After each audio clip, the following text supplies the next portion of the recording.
You never told me why you set me free. Your brother asked me to. Game of Thrones est devenu un phénomène au cours des 2 dernières décennies, et son succès remonte au livre A Song of Ice and Fire de George W.R. Martin, mais au début, tout était bien différent. Bien le bonsoir, mesdames et messieurs. Nous sommes l'animation de la soirée. L'histoire de Martin est devenue l'une des histoires fantastiques les plus réussies et les plus reconnaissables de tous les temps, mais elle semblait presque très différente au début. Le plan original de l'auteur aurait amené les personnages et l'intrigue dans des directions très différentes, soulevant la question de savoir s'ils auraient eu le même impact sur les lecteurs.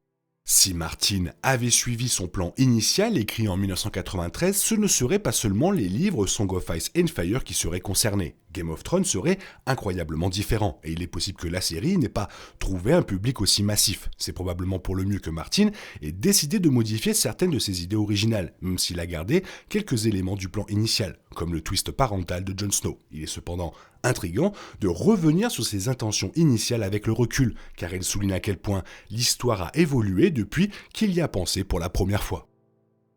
Le plan initial pour A Song of Ice and Fire était d'écrire 3 livres, ce qui aurait donné lieu à un récit beaucoup plus court et plus compact. Une partie de ce qui rend l'histoire actuelle convaincante réside dans l'étendue de son monde et le nombre ambitieux de scénarios qui se côtoient. Si A Song of Ice and Fire avait été une trilogie, elle n'aurait inclus que A Game of Thrones, A Dance with a Dragon et The Wind of Winter. Selon le plan original de Martin, le premier livre aurait abordé le conflit entre les Lannister et les Stark, tandis que les 2 derniers auraient respectivement porté sur l'arrivée de Daenerys Targaryen à Westeros et l'assaut des autres depuis le nord. Cela aurait évidemment éliminé une grande partie des manœuvres politiques qui se produisent tout au long de A Clash of Kings, A Storm of War et A Feast for Crows. La version finale de l'histoire de Martin va beaucoup plus en profondeur que ne le suggère son plan initial, intégrant d'autres grandes maisons de Westeros et dressant un tableau complet du monde. De cette manière, l'approche plus longue de A Song of Ice and Fire s'est avérée une amélioration par rapport au plan initial de Martin. Bien sûr, cela comporte également un inconvénient. The Wind of Winter a été retardé depuis un certain temps, Martin ayant récemment déclaré que c'était toujours une priorité, mais admettant que les lecteurs pouvaient avoir raison de dire qu'il ne terminerait jamais l'histoire. Si l'auteur s'en était tenu à sa vision d'une trilogie, l'histoire serait peut-être déjà terminée depuis bien longtemps, mais elle serait aussi beaucoup moins complexe et détaillée.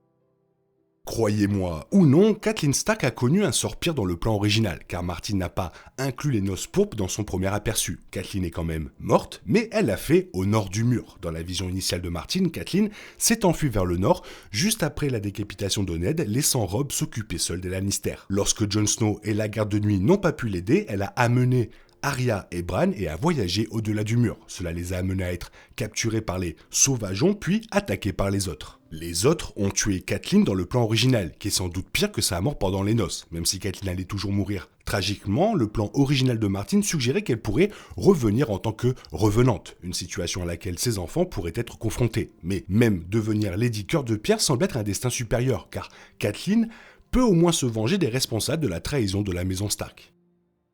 Les noces pourpres n'ayant jamais eu lieu, le sort de Robb Stark était également très différent dans le premier aperçu. La trilogie A Song of Ice and Fire prévue aurait vu Robb mourir sur le champ de bataille plutôt que lors d'un festin de mariage. Il aurait blessé Joffrey Baratheon au préalable, à un moment qui aurait probablement été satisfaisant, mais il aurait succombé aux forces des Lannister par la suite. Bien que voir Joffrey et Robb s'affronter semble très intéressant, il est plus approprié que Robb meure d'un faux pas diplomatique plutôt qu'au combat. Les noces pourpres est l'un des moments les plus choquants et mémorables, et il met en évidence à quel point les Lannister sont vraiment impitoyables. Il est difficile d'imaginer A Song of Ice and Fire ou Game of Thrones sans que cet incident ne se produise, et cela prouve que Martin avait raison de modifier la fin de Robb.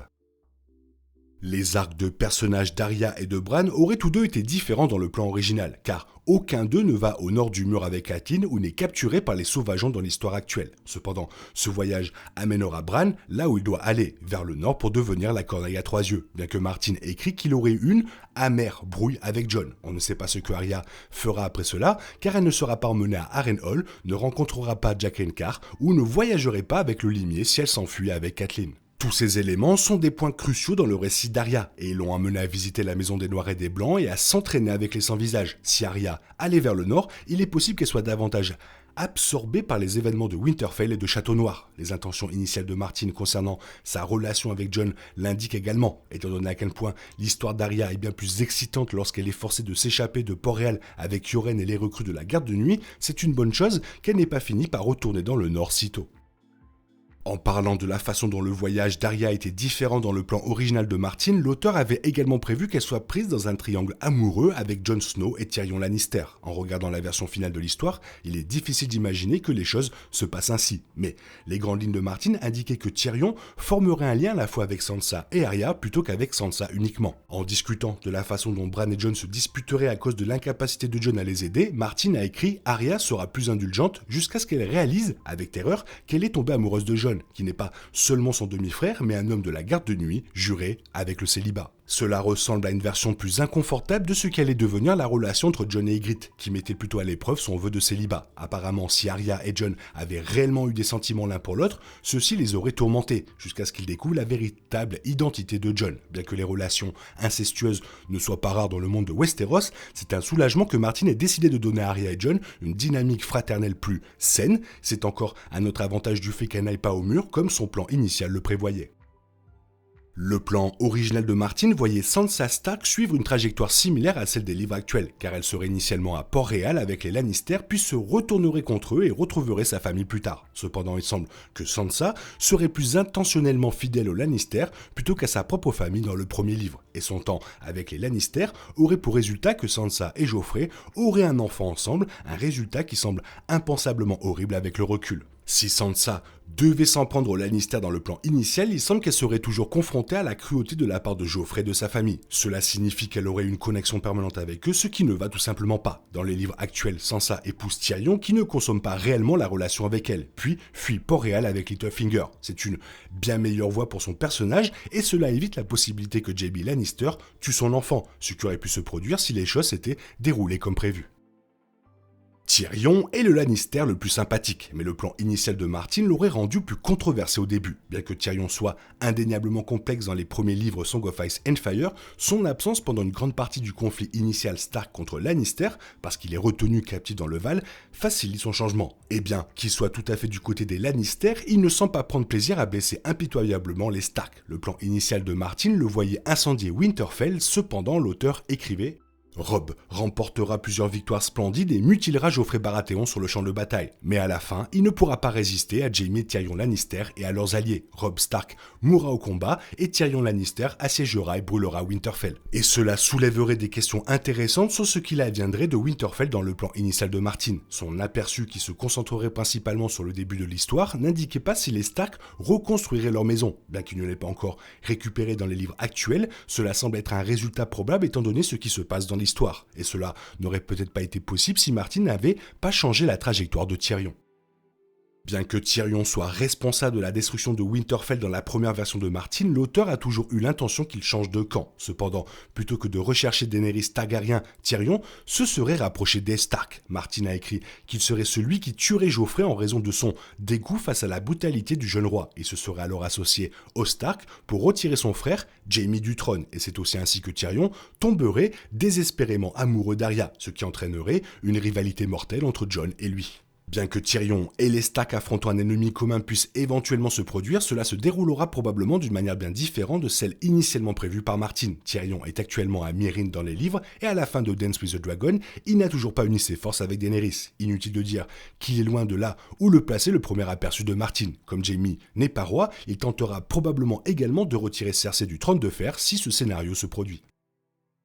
La mort de Khal Drogo est un tournant tragique pour le personnage de Daenerys, mais ce fut presque un moment plus triomphal. Dans le plan original de Martin, la relation entre Daenerys et Drogo commence de la même manière que l'histoire actuelle. Elle épouse pour qu'elle ait Viserys et une armée pour reprendre le trône, et il finit par tuer Viserys pour l'avoir poussé à le faire. Cependant, au début, Daenerys tombe amoureuse de Drogo et elle ne se sent pas mal lorsqu'il tue son frère. En revanche, Martin a initialement écrit que Daenerys n'oublierait pas.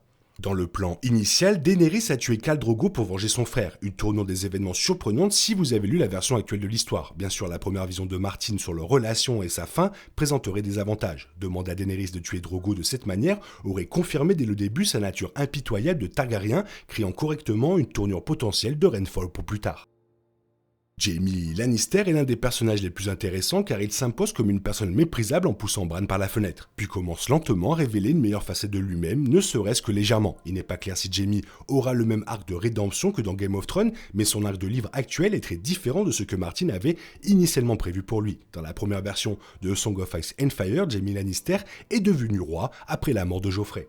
Jaime a fait cela par le simple fait de tuer tous ceux qui le précédaient dans la ligne de succession, et il est possible qu'il se soit lancé à la poursuite de l'enfant de Sansa pour s'assurer que personne ne puisse contester sa prétention au trône de fer. C'est une direction fascinante pour le personnage de Jaime, même si ce n'est pas celle sur laquelle Martin a finalement atterri. Game of Thrones et ses sources auraient été très différents s'il avait suivi son plan initial et fait de Jaime le roi. Bien sûr, cela est vrai pour tous les changements apportés par Martin par rapport à sa présentation initiale de son histoire. Voilà, pas mal de changements, ça évolue forcément comme Tolkien avec le Seigneur des Anneaux. Toi, qu'est-ce que tu en penses? Fais-moi part de ton avis dans la zone commentaire, sinon il est temps pour toi de reprendre le cours normal de ta vie. On se retrouve bientôt pour une nouvelle vidéo. Bisous, bisous, bye bye. Il est impossible de compter sur les autres de nos jours, on est obligé de tout faire soi-même. Je me trompe? Rien de grave, j'avais tout prévu. Où va le monde, je vous le demande.